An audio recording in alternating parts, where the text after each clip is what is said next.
शांति आपको वहां मिल सकती है जहां शांति का स्रोत हो।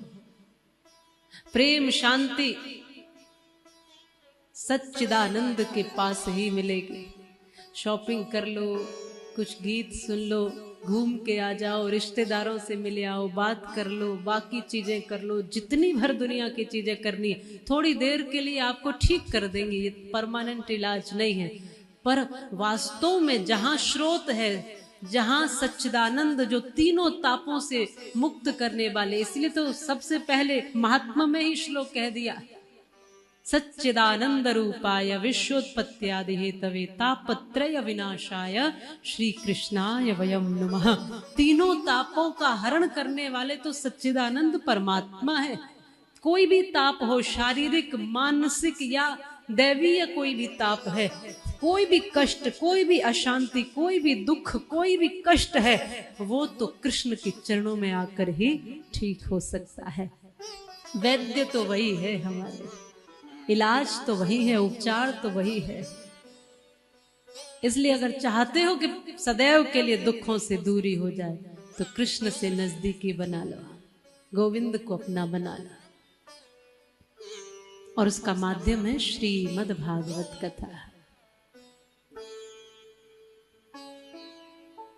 तुम तो सौभाग्यशाली हो, वृंदावन में बैठकर श्रीमद् भागवत कथा सुन रहे हो।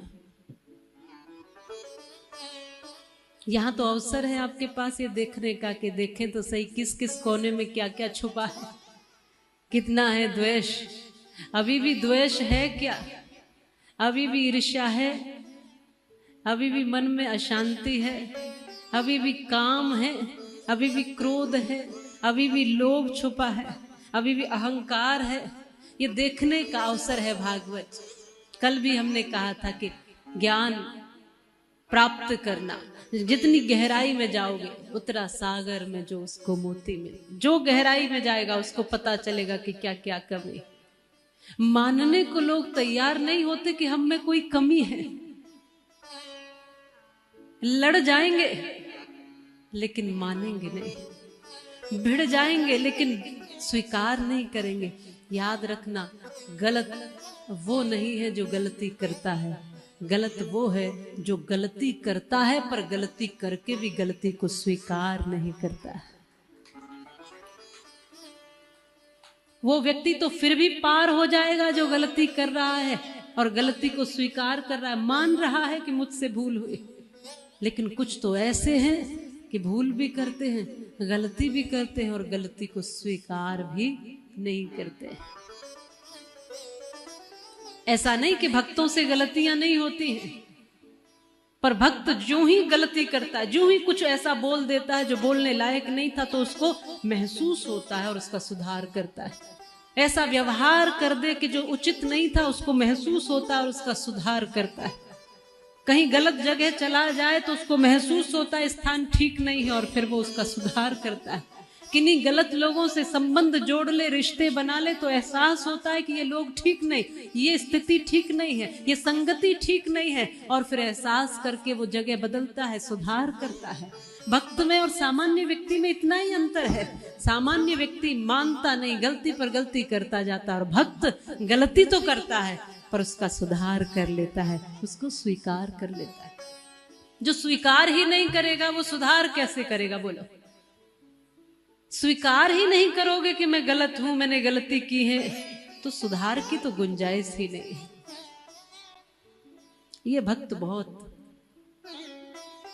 अच्छा है, इसलिए कह रहा है, प्रभु मैं वास्तव में बड़ा पापी हूं, क्योंकि तूने जो मुझे भेजा था इस दुनिया में, कितना सुंदर, कितना स्वच्छ, कितना निर्मल, कितना भोला, कितना सरल, कितना सहज बना के भेजा था, और मैं कैसा हूं, कैसी सुंदर सी एकदम साफ सुथरी चादर में लपेट कर भेजा था, और कितने दाग लगाए यहां कर।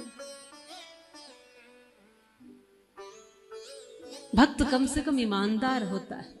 ये एक ऐसा 7 दिवसीय प्रवाह है, ऐसी ज्ञान की पवित्र गंगा है जिसमें सारी मलिनताएं सारी बुराइयां समाप्त हो सकती। श्रीमद् भागवत कथा आप सबके जीवन का दर्पण है, जिसमें आप अपने आप को देख सकते हैं। बिल्कुल जैसे आप हैं बिल्कुल वैसे। इसलिए दर्पण का कार्य है आपको वैसा ही दिखाना जैसे आप हैं। दर्पण ये नहीं कहेगा कि तुम चेहरा साफ करके आओ, दर्पण नहीं कहेगा कि तुम कुछ बदल के आओ, दर्पण नहीं कहेगा कि तुम सुंदर हो कि कुरूप हो, दर्पण कुछ नहीं कहेगा। बस दर्पण तुम्हें दिखा देगा कि तुम जो हो।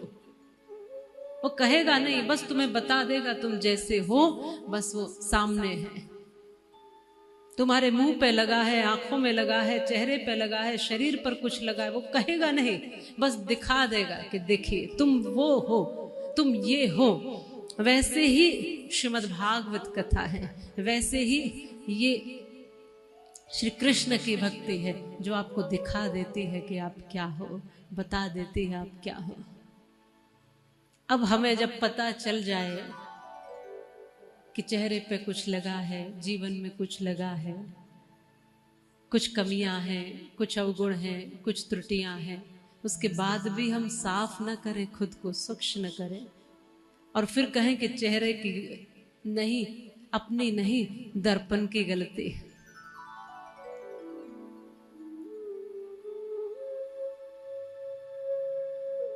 दर्पण वही करता है, बस जैसे आप हो दिखा देता है, देखने का काम।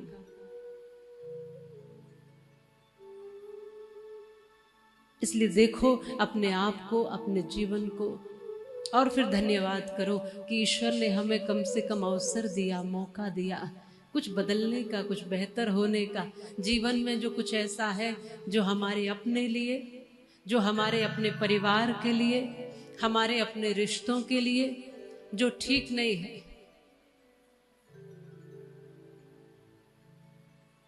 जीवन में कुछ ऐसा है जो हमारे जीवन के लिए, अपने लिए, हम सब के लिए जो ठीक नहीं है, उसे बस इस प्रवाहित कर देने का अवसर है। और जीवन में कुछ ऐसा है जो हमें धारण करना है, हमें जरूर धारण करना है, वो प्राप्त करने का अवसर है। श्रीमद् भागवत कथा, श्रीमद्भागवतम नाम पुराणम लोक विश्रुतम शृणु यक्षद्वाम युक्तो मम संतोष कारणम। कथा क्या करती है? कथा आपको बस दिखा देती है आप क्या हो। कथा क्या करती है? कथा हाथ पकड़ के आपको आपके प्यारे के नजदीक ले जाती है। अब तुम जानो कथा क्या करती है। कथा आपको भीतर से शांति देती है, संतोष देती है। मम संतोष कारणम। कथा शांति, संतोष, आनंद भरती है। इसलिए जब अशांत होते हो आप तो कोई गीत सुन लेते हो, मन को अच्छा लगता है, थोड़ी देर की शांति मिलती है, लेकिन क्या उसके बाद कभी अशांत नहीं होते? परेशान होते हो तो बाहर शॉपिंग पर चले जाते हो कि चलो थोड़ी शॉपिंग करके आते हैं, मन अच्छा हो जाएगा। क्या फिर उसके बाद मन कभी खराब नहीं होता? दुखी होते हो तो फोन लगा के किसी से बातें कर लेते हो, मन अच्छा हो जाता है। क्या उसके बाद कभी मन खराब नहीं होगा? फिर दुखी नहीं होगा? होगा। ये थोड़ी देर का इलाज और उपचार है। अगर वास्तव में उपचार चाहते हो सदैव के लिए, तो वो क्या है? वो है संतों की सानिध्य में रहकर, भागवत जी की सानिध्य में रहकर भक्ति की ओर बढ़ना और श्री कृष्ण के चरणारविंद में आना।